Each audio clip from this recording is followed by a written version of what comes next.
观众朋友大家好，欢迎收看6月7号公视台语台下晡新闻，我是陈淑君。咱先来看今天有什么新闻重点。今仔到拜三天气真热热，过道山区会有雷公雨。拜四开始，南海有热带扰动，外围水汽会真多，雨水会真高。华人一件本地律准是渡水死亡的案件，了监视器才发现讲死者被拖入去海里，警方嘛已经抓到2个嫌犯。美国总统川普跳过州长，派出2000个国民兵去洛杉矶来处理移民引起的抗议，冲突阁继续扩大。来看目前菲律宾东方的海面甲南海计共有2个低压系统正在形成。也毋过气象署是表示讲，本地伫菲律宾东方海面的热带系统可能袂阁继续发展咯。气象专家嘛指出讲，明仔载伫李松角西边的外海有热带性低气压形成的可能，预估会往海南岛甲中国的广西移动，嘛影响到台湾。拜四到拜六，咱台湾的雨水会真高。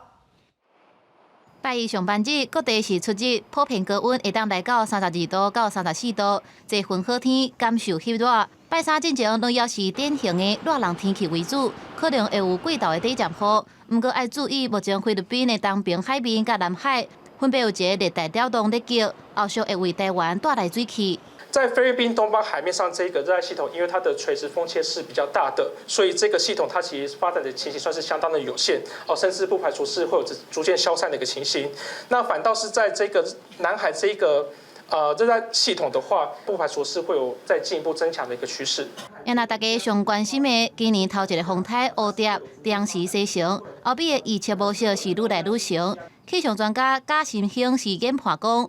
7到13，南海到菲律宾东边的外海，环境是对西成风台有利。7集伫李松岛西边的外海有热带性低气压形成的可能，按算会朝向海南岛甲中国广西的几率较悬。10号应该是伫吕宋岛西边这边往南海北部遮啦热带低气压发展的这个机会真悬。即摆看起来拢为这个海南岛以及中国广西这个方向伫走的机会较悬。当然咱嘛是爱继续来观察伊这后壁发展甲伊这变化。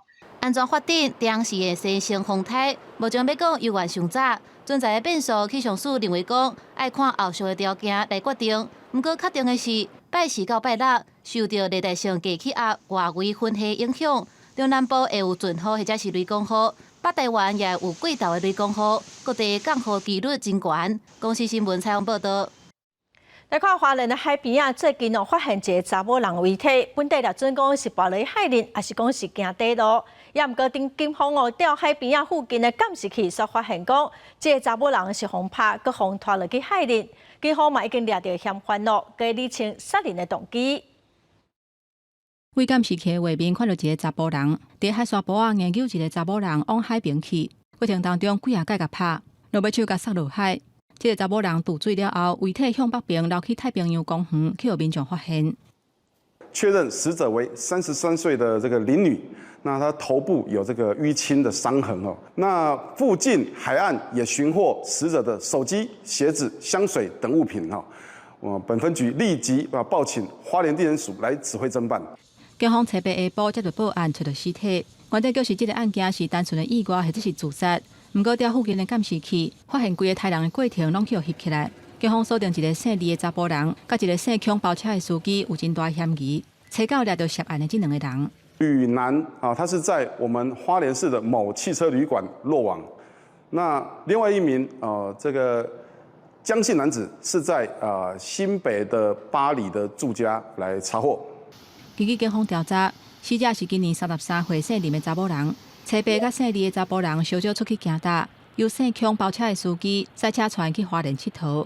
这个姓李的查甫人甲查某人抬死了后，家己一个人倒来到车顶，不过司机竟然拢无感觉过样。也若伊敢有参与杀害，目前警方还在理清案情甲杀人的动机。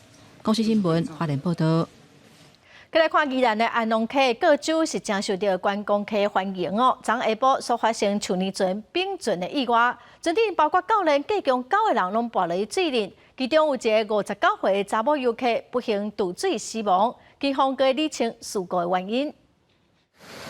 那讲到宜兰的安龙溪，真侪人拢会想到刺激和趣味的坐秋林船体验，这也是当地正热门的观光活动。不过，昨日到一台秋林船伫咧半路突然间冰船，八位游客间就已到连拢半水的，大家拢惊到。那船不会说破一个洞就整艘没气，因为它那个是它一定会有隔开，不会马上漏掉。然后它就是撞到破掉之后，然后撞到山壁，然后就翻掉。就那个没有救到，被救起来之后就在岸边 CPR。敢若是溪水错流，秋林船闪袂赴，或者是船互溪底滴啊，或者是其他尖的物件插破，才会造成冰船意外。迄当阵船顶有一位59岁姓陈的女性跋水了，河水流去，敢若是有砸水的情形。虽然大家斗相共解救起来，经过送病治疗，不过到病之前已经无喘过心跳。插管啊、压胸啊，给急救的药物都有完整去帮他做治疗。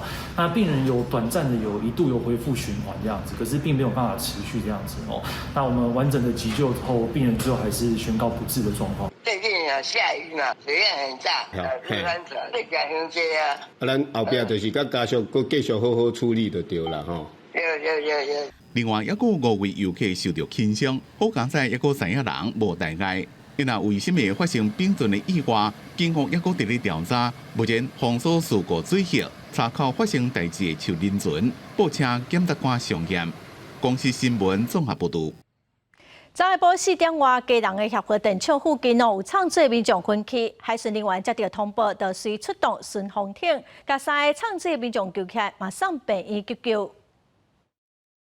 有3名潜客因急速上浮，疑似出现潜水减压症状，急需后送就医。巡防艇抵达事发海域后，顺利接驳3名潜客。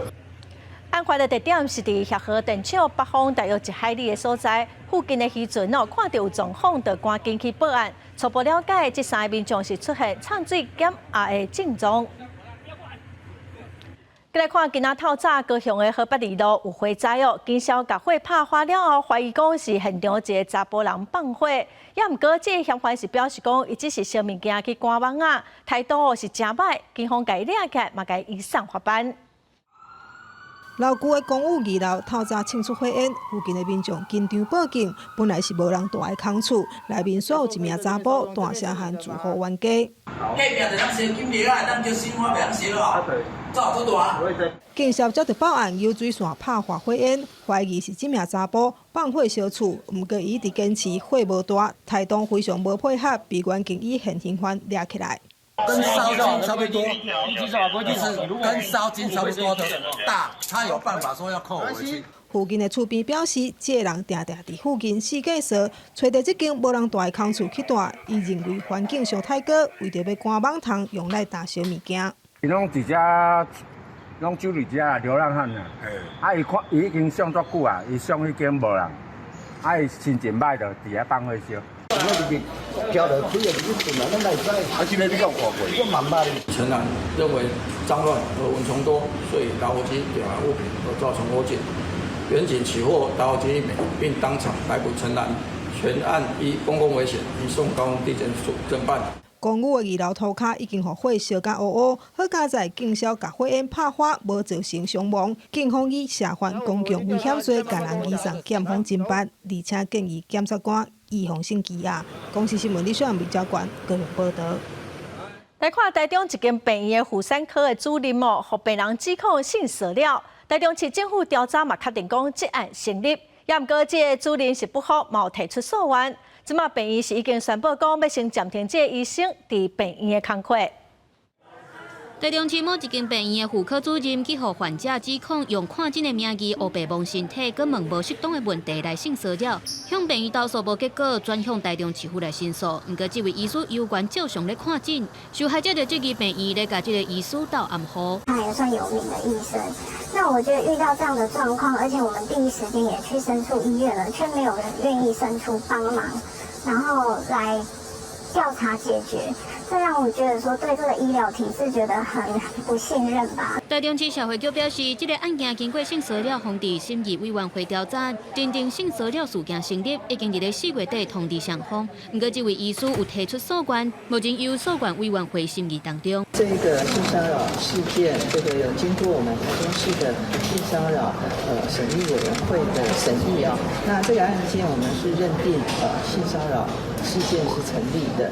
那我们有把审议的内容在4月24号的时候有通知2站。移风强调，咧等待上尾的审议结果，若真是有性骚扰，会展开人评会来讨论要怎处分。因若患者投诉了后，拢依照规定去联络，伫咧沟通的过程当中造成无好的感受，因会阁加强内部的教育训练。真正有民间团体呼吁，要开放医事人员查询系统这个平台，予民众来使用。卫福部表示，也阁咧找法院的基础，目前先以公开判决书的方式来处理。那个目前正在研议，那当然必须要有法源基础，所以是要有。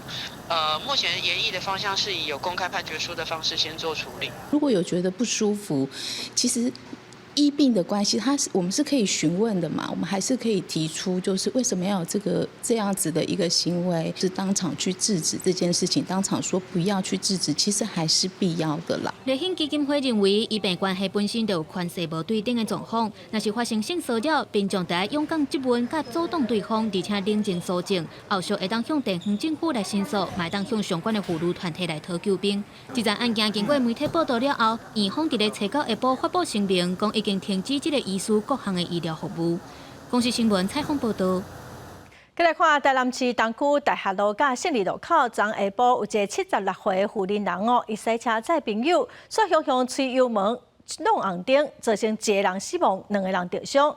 这个妇人人一开始是讲哦，伊甲油门打做是董仔，后来又佮讲是董仔歹去，伫事后伊是防以10万块交保。车祸罹难细陈的阿伯，伊的小妹甲孙仔初九透早对高雄赶到台南殡仪馆，等待检察官上验。面对这雄雄发生的意外，家属是秘书无加讲。车祸发生伫咧初八下晡，76岁姓刘的妇人人载朋友经过东区大学路甲胜利路口的时，车辆雄雄加速冲过红灯。这个路口是全市上的路口，造成1个人死亡，2个人受伤。各弄派路边29台机车吊碎距离超过100公尺。有关肇事车辆，本分局当场依法查扣，并呈送台南地检署调查侦办。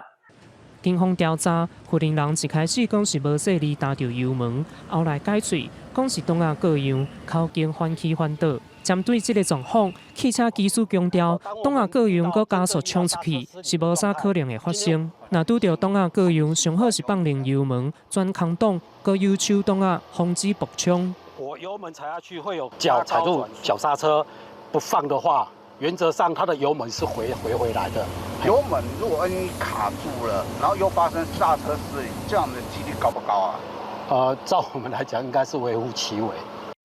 警方表示，现场相关当事人就7达拢是零，驾照嘛无问题，监视身体健康因素起底，搁要进一步调查。因那调查原因初判是机械操作不当，不过也是需要搁厘清。警方事后以过失致死罪移送台南地检署复审了后10万块交保。公视新闻综合报道。再来看月初哦，彰化市的实践路有一个妇人人骑电动的4轮车去弄到奥多拜哦，就落跑，车主去报案，警方是搁在找人。警方嘛表示讲，这款电动的4轮车是医疗用具，违法骑到车路是当罚500块。有团体嘛呼吁讲，应该比较微型的电动车，甲这款电动的4轮车嘛纳入监管。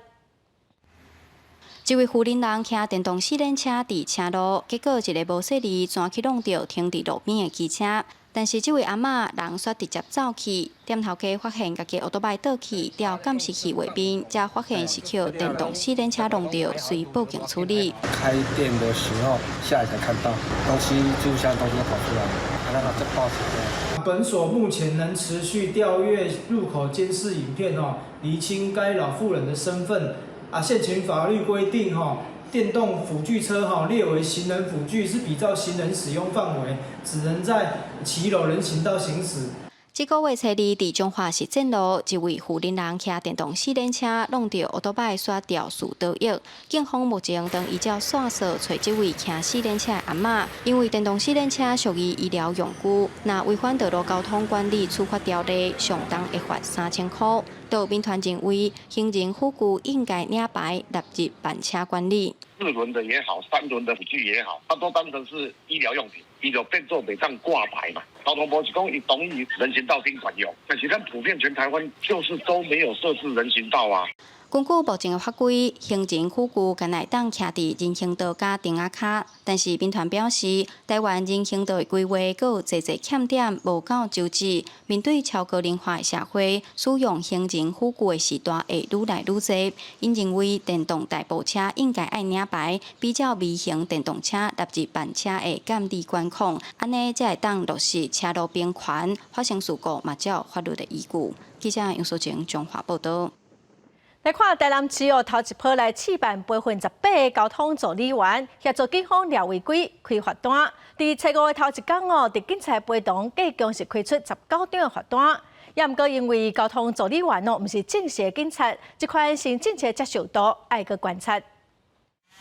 有重型机车直接停在黄线顶面，嘛我甲边为红线民众照甲停落去，警方随落去巡，边有一个穿干巴色的衫，就是交通助理员。警察当咧教伊安怎判断违规甲开单。去年6月底，交通法规修法，限制民众检举违规项目，但是违停检举数量就明显减少。有议员建议市府台南通州、台北、新北引进交通助理员制度，减轻警察负担。不过，所有民众烦恼助理员资格无够专业。这些助理员如果他们没办法处理一些 case， 结果还要很多员警出来协助，那么不就多此一举吗？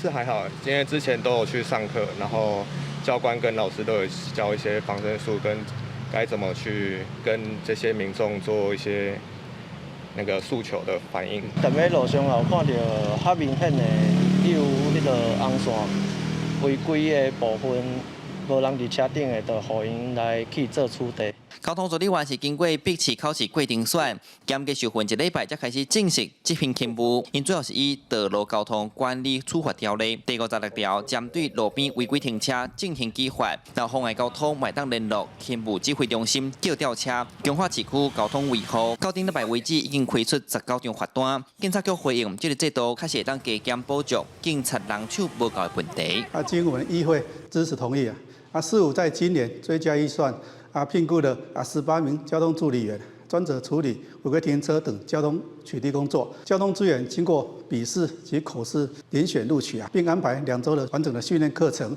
，1周是法规及内容的学科专业训练，1周是现场的实务训练确保上路以后具备执法职能。目前全台南已经有18个人训练合格，分派去第1分局到第6分局，每分局配置3下，先伫市区范围试办。警察局嘛讲，未来有可能会搁增加人数，扩大行政区推动，要让台南交通环境变更较好，减少违规乱象。记者苏台南采访报道。全台湾的罢免准备要进入第3阶段的投票了。发起罢免王宏伟的团体，因外宣传的扛棒进前方检举已经拆掉，也毋过又有民众要借所在，互因来挂扛棒。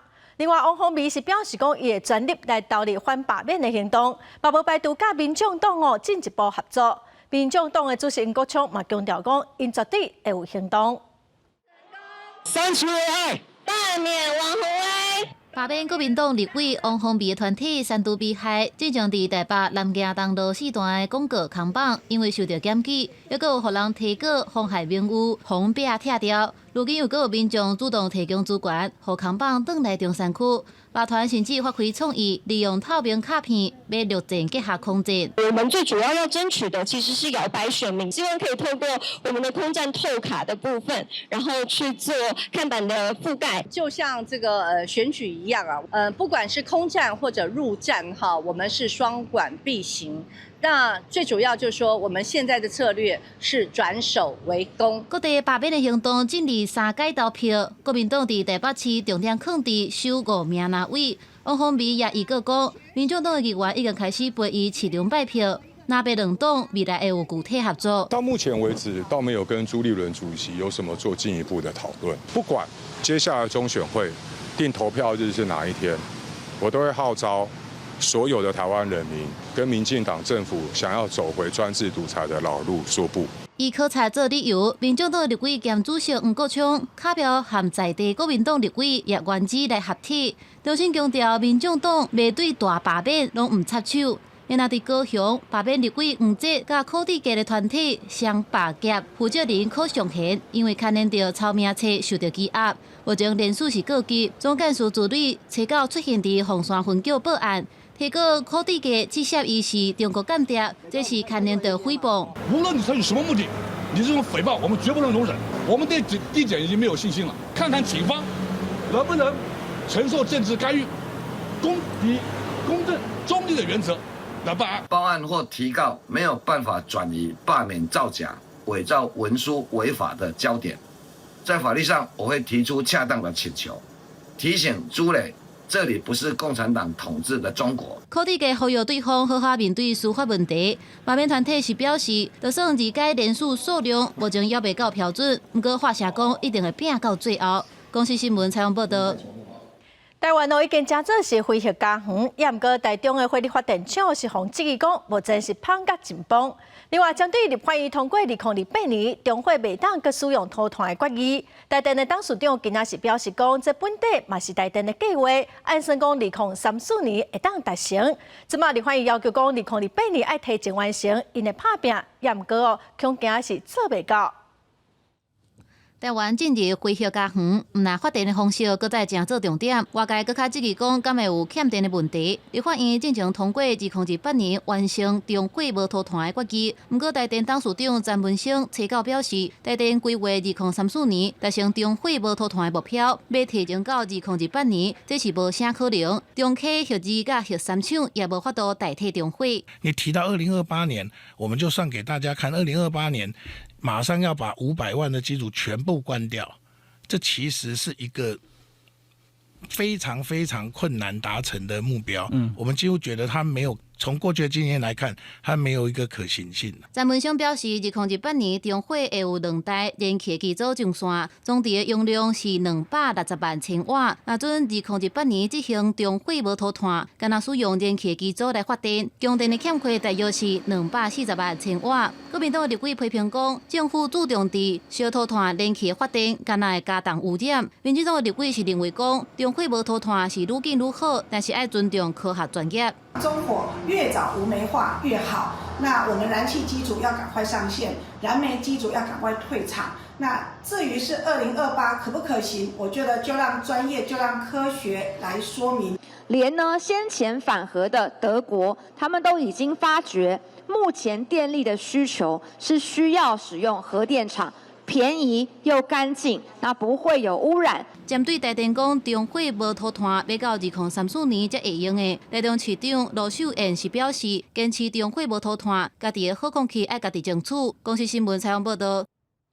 咱国的健保已经开办30档了，有真完整的资料库，也毋过嘛常常运输权的争议。宪法法庭在2022年宣判讲，要互民众有退出权。卫生福利部是强调讲，退出权会伫今年8月10日开始实施。只要出示健保卡，就会当到徛街附近的医疗院所看病，真方便。也毋过，健保开办30年，累积真大的医疗资料库，定提供予学术单位来研究，引起外界质疑侵犯运输权。宪法法庭2022年宣判，需要予民众退出权，也就是无提供个人医疗资料予任何单位自处利用。对此，卫福部推动制定全面健康保险资料管理条例草案，也毋过予立委批评，卫福部旗下设置健保资料咨议会监督方法，根本就是纠纷兼裁判，无有独立公正性。主管机关对人民个资的使用应该要建立独立监督机制，但目前草案中的健保资料咨议会的设计根本就没有独立性。我们就是因为这个宪判他说不明确，所以我们这个法就让它明确。请委员提供宝贵的意见。另外，也有立委建议草案要增列禁止营利使用，为中华民国境内登记设立的大学法人机构，未当申请等相关规定，以防范2300万人民的就医资料外泄。如果没有好好规划，将更方便犯罪者透过学校跟医学中心研究单位取得我们现在所有的资料利用呢，要在特定指定的空间，它是一个隔离的环境，所能吸出的只有统计之后的结果资料，所以所有的个资或原始资料是不可能吸出。因为宪法法庭爆决了后，爱第3年来完成宪法。立法院维权委员会初稿针对行政院版本甲立委提案2个版本进行审议。卫福部强调，无论草案敢是完成删除、退出款，拢会如期伫今年的8月12日来实施。这也是头一摆办理健保资料库退出款。初步规划书面申请模式，等制度稳定了后，才一步一步采取线上申请。公司新闻采访报道。行政院提出儿童托育服务法草案，一礼拜3要伫立法院审查。早起有家长团体，就呼吁社会各界，就爱做伙来关心监督立法院的修法。最近这几年，真正传出虐待囡仔的事件，开的案件除了引起社会讨论，也互人感觉更加痛心。初到早起有政党就关心囡仔的家长去立法院门口开记者会，希望会当互社会大众重视立法院拜3就要摆审的儿童托育法草案。我希望这种保姆制度能不能跟其他的法案一样，是有比较完善的，有监督的机制啊，有惩罚的机制，有奖励的机制啊。政府如果可以更有给家长保障，或是一些法律的约束吗？就是条例这样子，然后对家长会比较安心。有关儿童托育服务法的草案，重点包括提高居家托育法律的位阶、甲执业的资格，强化托育机构的透明度、甲管理的规范。上界重要的，嘛要运用网络，保存监视器的画面。相关的影音资料，爱会当伫个无共所在备份。详细定出社区、部落，也有工课场辅助小托育的形态，也会加速建立公共托育的资源。因为伫个台湾，翁仔某拢伫个上班是常态，2岁以下幼囡仔除了家己带，敢会当靠托婴中心或者是年母照顾，若有解决，才会当互囡仔平安大汉。家长最期待的，也就是相关调查流程的一个透明化。而这一次的那个托育服务法呢，也在这个内容上面呢，去增加了相关的认定审议的一个历程。希望托育服务法能够尽早的排审并通过。根据卫福部的统计，为2021年到2023年，全台湾有341个囡仔伫托育场所受到不当对待，数量愈来愈多。家长希望政府建立周期的监管制度，互酷到囡仔的悲剧莫阁发生。公司新闻台北报道。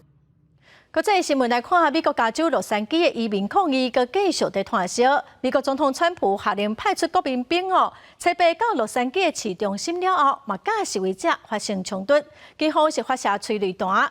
另外，美国总统川普伫接受访问的时是表示讲，若示威者对警察配催弹，警察就有行动。示威的民众对军警大声理，执法人员虽发射催泪瓦斯，数百名拄到位的国民兵穿制服、野步枪，伫联邦大楼外口戒备。因为美国总统川普下令讲，派出国民兵到洛杉矶来应对这阵大规模掠无证移民的行动，引发这届的示威。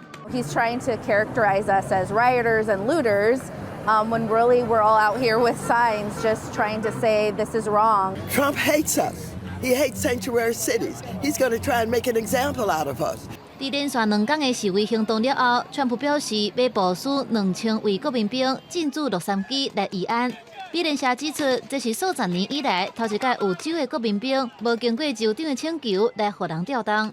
加州州长纽森是强烈反对，22位民主党籍的州长也发表联合声明指出，派出国民兵去洛杉矶是真惊人、乌白用权的行为。不过，共和党是全力替川普镇压。国防部长希克塞斯甚至威胁讲，若阵抗议继续升级，无排除派出陆战队。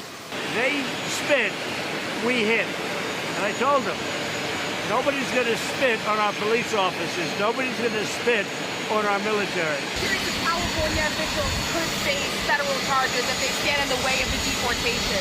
Something that Holman may have suggested. If they stand in the way of law and order, yeah, they will face charges. 川普伫家己的社群媒体发文讲，联邦政府要介入，并且解决暴乱甲抢劫者入侵美国的问题，提起签署命令。温准伫出现叛乱，或者是对美国政府造成叛乱威胁的时，动用联邦军队。学者认为讲，虽然示威活动伫本质上和叛乱佮暴力无共款，但是这也显示对美国政府权威示威都有可能会互当作叛乱。If he deploys federal troops anytime that people are protesting his policies, and people are getting arrested or hurt, then maybe that has a chilling effect and makes people think twice about doing it again in the future.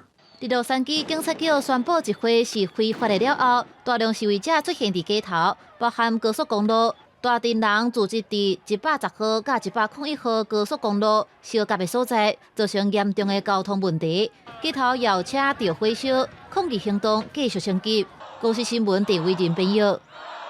以色列当局6月7日找到哈马斯军事领袖穆罕默德死亡的遗体，确认身份嘛已经送验了，也毋过哈马斯是还未回应。另外，顶礼拜以色列禁止一架送物资去加沙的船挖进港口。上新的消息是，以色列军方已经将这架物资船，这架船嘛驶往以色列，船顶的人员是从启发登去因的国家，物资会来转送给加沙。以色列军方7日带一名外国记者进入加沙的汉尤尼斯欧洲病院的门口，为患者会当看出是生恶的入口。这个地下道会当通往几个房间，其中一寡房间内会当看到成堆的衫甲塑胶椅啊。有一段影片显示，一具包着的尸体用锁啊为房空中救出来。In one of them, we found we killed Mohammed Sinwar. We can approve now. He was the brother of Yahya Sinwar, the previous leader of this murderous and terror organization Hamas. He inherited him, and now he was the leader, and we killed him also. We have to remember, we have 55 hostages still in the hands of Hamas. 以色列军方表示，经过 DNA 比对，证实就是穆罕默德辛华本人。49岁辛华是伫5月13日空袭中死亡。南法路指挥官沙巴内遗体也互发现。声明中指出，现场找到2个人所属的几件物品，甲其他情报资料，拢移交相关单位进一步调查。佮强调，这发现正是哈马斯一摆搁一摆利用民间基础设施病院做暗号，将百姓当作人肉盾牌。哈马斯过去对相关指控拢否认。以色列7日下令军方阻挡一架属于国际非营利组织自由军队任命的援助船马德林号去加沙，船顶载有去后的运动人士、同贝利甲其他活动人士。活动人士表示，以色列军方已经有成员登上因的船。If you don't hear from us in the coming hours, it means we have been cut off from the world. 马德林号为车为意大利西西里岛出发，载满人道援助物资前往，打算突破以色列封锁。也毋过以色列迄当时就已经表示未稳准，搁爱这架船回头。公司新闻黄文莲编译。过来消息来看，桃园市龙潭市区的公车上下班哦，因为塞车是真歹势，民众真怨叹。市政府即马打算要以设8地转运站的方式，从龙地来去龙潭转运站。7月开始动工哦，每年7月完工，10月启用。车来来去去，龙潭最近几年的人口一直成长，真侪居民上下班通勤到龙潭科学园区，南来北往到其他县市。国道3号龙潭交流道附近的车路，和市区公车伫上下班高峰的时段，尤其塞车。地方希望改善。市府计划比较8条转运站的模式，伫离市区较远的所在租地去龙潭转运站来消套车流。那这边要做转运站怎么看啊？大家都说很好啊。对。那你自己觉得嘞？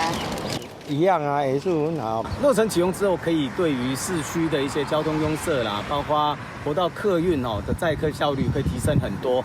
分隔岛这个地方呢，也会来做一个红绿灯到时候进出这个车辆比较会方便土地已经整理好势，这块伫交流道附近大昌路西边的农业用地，就是龙潭转运站的预定地。交通局表示，为着赶紧解决交通的问题，会采取简单组合的方式，以货柜厝做主体，占地大约1250平，会伫7月动工，按算明年7月完工，10月启用。龙潭区大昌路的一个道路宽度也比较宽阔，那么我们在龙潭转运站进出动线也有特别做一个规划跟设计。针对外界烦恼8条转运站启用初期的塞车问题，敢会伫龙潭搁再发生？交通局回应讲，龙潭转运站边仔是大昌路，车路较宽，交通量较低，出入的动线有特别设计以外，针对到造成交通冲击的临时停车接送区，也加强规划，按算交通冲击会较低。公司新闻采访报道。再来看台北市公馆的圆环啊，常常有车祸。台北市政府决定讲要拆掉，也毋过才有一个地下公车的专用道，市政府目前嘛拍算要甲伊废掉。按算6月28特别动工，互地方是真反弹。因地方真烦恼讲未来公车改驶伫边面车道，塞车会愈严重。台北市外苗品啊，嘛发起联署，呼吁讲得爱有配套，取得地方的共识才是讲。车顶啊，汽机车做伙向前行。台北市公馆圆环啊，是台北市往来新北新店、甲中永和去卡岛真重要的交通关键。但是因为动线复杂，车流小急，连续7年是调数第1名的热区。台北市府已经决定拆掉，原底是6月底要动工。但是5月底的地区水平会积极的声音不断，目前继续收集意见。我觉得公车站还是要保留畅通会比较好，就是地下道的部分。成名之后，可能那边路口会比较乱啊，更乱啊。施工是一定很拥挤啊，可能那边地狱啊。交工处指出讲，过去针对基隆路甲罗斯福这路口进行车流模拟的分析，以屯边地下道的方案是车流效率上好，并且已经真侪届会勘确定会用的。目前规划公车专用道刷去路面，同款保留专用路权。但是，互相北个民代质疑讲规划老草，路权团体阁直接讲，原底行地下的50几路公车全部救到平面，做伙塞车单车红灯，大大降低大众运输使用的效率。如果他们依然不愿意说寻求除了填平地下道以外的方案，那其实就是在便宜行事啊！你必须要让人还可以以最方便直接的方式来去做穿越。我们目前是规划是要填平啊，还是有一些那个施工跟交通的细节哈，还会再做确认。台北市交工处坦白讲，在地方水平会当中，各方对封地下公车专用道疑虑真大。会继续汇集各方意见，若施工期的交通黑暗期，新工处要相关的交通维持的计划。公司新闻采访报道。台北市政府要来进行艋舺公园的翻新工程哦，有民间团体今仔日呼吁市政府得爱分区来施工，照顾遮有路无厝的人。台北市工务局是表示讲，考虑到施工的安全，是无法度分区来施工。社会局是强调讲，会来提供协助。下港来的较济。那这些问题不知道政府要怎么解决，这是全省的问题。伫艋舺公园活动8年的无厝者秀秀，讲到公园最近要改建，可能造成无厝者煞位，失去做线工的机会。真侪关心艋舺公园无厝者的公民团体举行记者会，强调无厝者来自全台湾各地，真侪是汇集到台北市的艋舺公园。最近却因为艋舺公园的改建，不得已爱搬走。多重困境很多时候包含的是就是有身心疾病，然后或者年老、长期的人际连结断裂，这些事情都会让人很难离开街头。我们可以看到，他们其实缺乏一些市府内部很重要的一些整合，比方当初说好的分区施工，那跟公务单位其实显然没有很好的协调。公民团体认为讲，大规模的无厝者煞位，可能冲击到社区的秩序，也会对台北车站四边的区域造成影响。呼吁台北市府爱分区施工，并且以跨单位方式照顾无厝者。涉及到公区啊，空区的管理跟人员的安全，所以讨论是一次做。在今年4月份的时候，已经召开了街友的跨局处、跨县市的一个合作的会议。那会尽量来协助街友他们能够返乡。除了希望台北市府好好处理问题，公民团体也呼吁中央应该赶紧推动无厝者专法，因应有路无厝的问题。针对这件代志，台北市工务局表示，因为施工安全的考虑，无要分区施工。社会局是强调，市府会整合资源，对安置等等的方式，用真济方法协助无厝者。公司新闻采访报道。来看国家自导中心哦，伫4县市计共是有1400多户的社会主体，今仔日是开放申请哦。高雄的总实安基有859户，那弱势族群哦，厝势各加管理费，各个月上少是免5000块。今仔早起9点开放申请哦，唔拿网络搭车，现场有侪侪民众在排队。车到早起9点，走行的总是安基社会主体，都有230位民众走来排队，等要申请登记在拄完工的社会主体。民众讲，有货啊，要伫外口睡厝真歹找，尤其厝税嘛无俗。那些当抽到社会主体，至少唔免阁为着大的问题在烦恼。感觉就是有一个窝吧，因为外面的房子的话，有限制年龄啊，限制学生啊，也很多限制啦。这边比较好。怎么说？环境嘛，安静。这个离街上也比较近嘛，交通方便。对啊。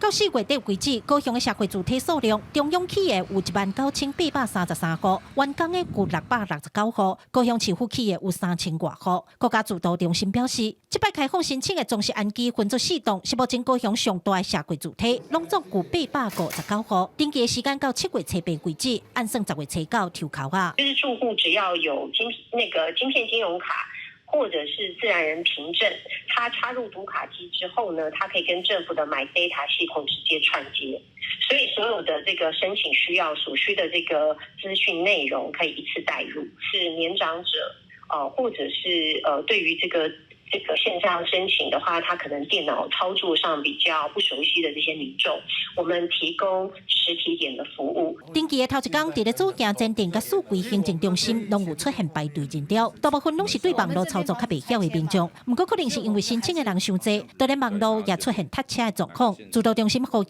申请的时间有1个月，唔免抢紧，大家等月中的时来申请，尽量避开人潮。记者柯家如招用高雄场报道。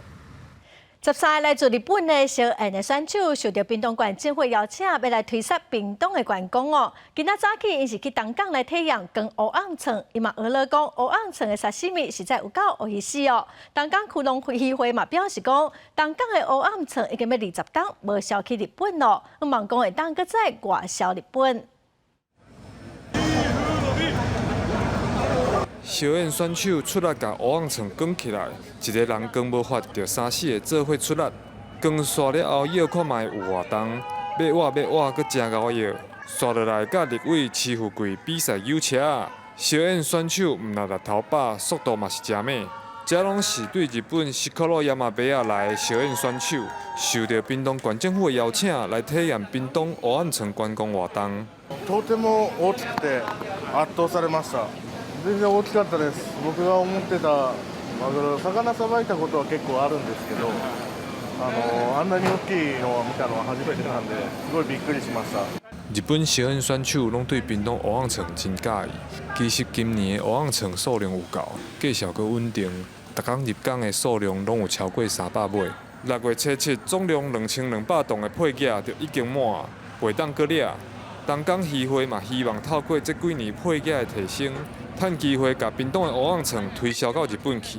这几年其实整个黑鮪鱼的资源复苏，它是来得非常成功的。在整个黑鮪鱼的产季下，哈，我们有想要再重启外销日本。除了到东港食烏昂床，遮的小燕選手這2天閣有耍水、甲踅墾丁雞啊。屏東縣政府表示，未來會繼續推動國際交流，吸引更較多外國遊客到屏東佚佗。記者柯永哲，屏東報道。有民眾在南環公路看到一隻細隻烏熊跋落喺車路，通報林保署去搶救。這隻烏熊出世無夠2個月，警察嘛發現講有母熊喺附近。專家是表示講附近應該是有正穩定的族群，嘛提醒住喺山區的民眾都要特別注意。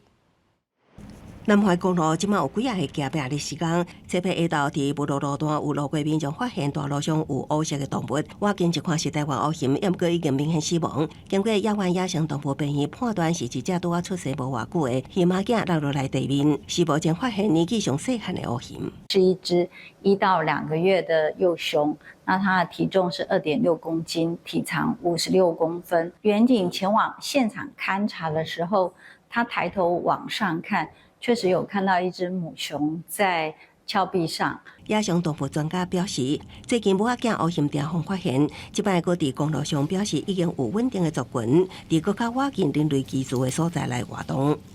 母子熊的記錄變多，就表示說更靠近這些人類聚落的地方，他們已經是有繁殖的族群建立在很靠近人類聚落的地方。我們也將該區域列為重點巡查區域。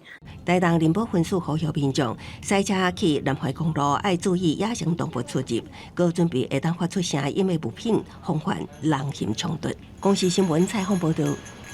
海保署補助宜蘭縣政府招190個成員成立燦海戰將，一檔是當來拼20棟的海洋本色，今仔到8個成員完成授勳。這個學員除了有一般的民眾，閣有縣政府的員工。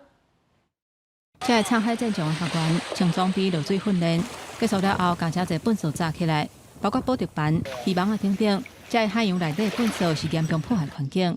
训练的地点伫豆腐甲，当时气候民众发现讲，有渔民违规落渔网啊，破坏船坞的生态甲游客的安全。这种海洋粪扫的问题，最近这几年受到真侪重视。宜兰县府得到海保署的补助，成立沧海镇长，拢总有190个成员。每一年清除的海洋废弃物差不多20吨。海底的垃圾其实需要一些潜水员的执照跟一些设备，才有办法下海去做捕捞、清运的动作。所以我们是跟海保署从113年到现在去做一个潜水员的培训。唱水本身就是一项专业，要哪唱水、哪清理海底的粪扫甲渔网啊，有真侪注意事项。今年沧海镇长拢总有8个成员报名，今仔日伫南门外豆腐甲结婚，未来会投入清除海洋废弃物的工作。想要保护海洋，因为海洋很多垃圾，我们帮忙捡这样子。我看到章鱼礁的带鱼，然后还有看到好像鱼卵吗？还在学习怎么的去编的那些鱼类。从府内的行政人员，他的了解大海，进到海洋里面，然后去做这样的一个浅海战架的培训，他能够更加了解政策端的执行。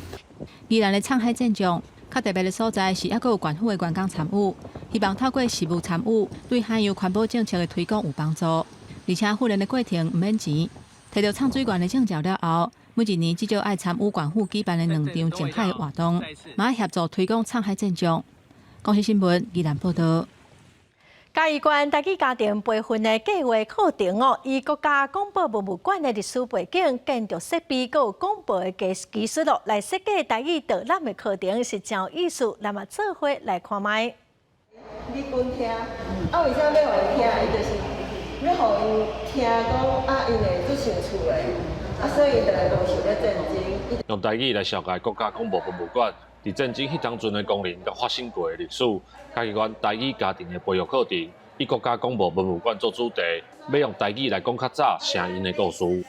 这次是因为参加台语家庭的活动，然后进来这边参观，然后才发现有一个这么历史保存这么好的地方。袂歹啊，会当互囡仔学习搁较侪的台语啊，因为即摆囡仔拢袂晓讲台语。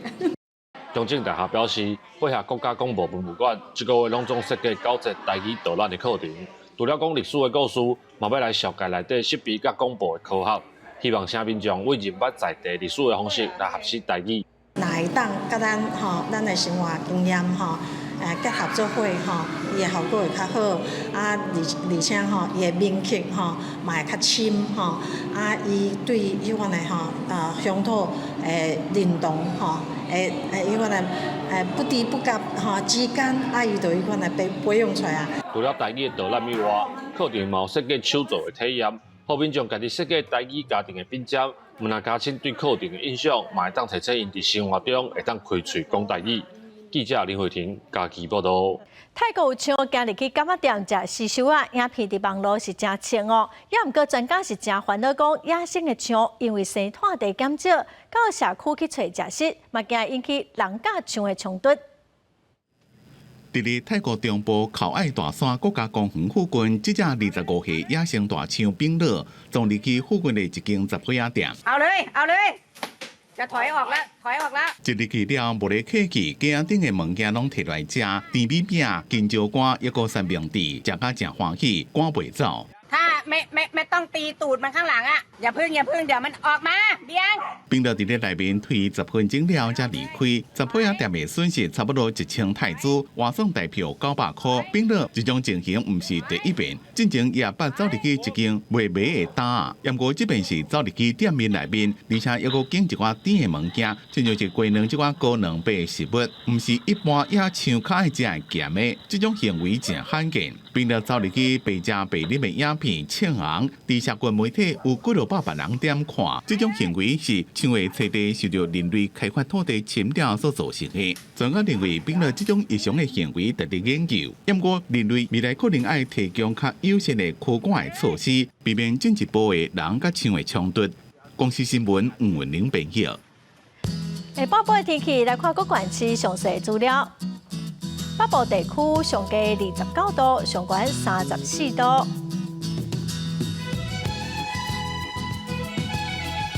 中部地区上低30度，上悬33度。南部地区上低30度，上悬34度。东部地区上低30度，上悬33度。感谢观众朋友收看《公视台语台下晡新闻》，我是陈淑君，明仔载下晡3点，咱再会。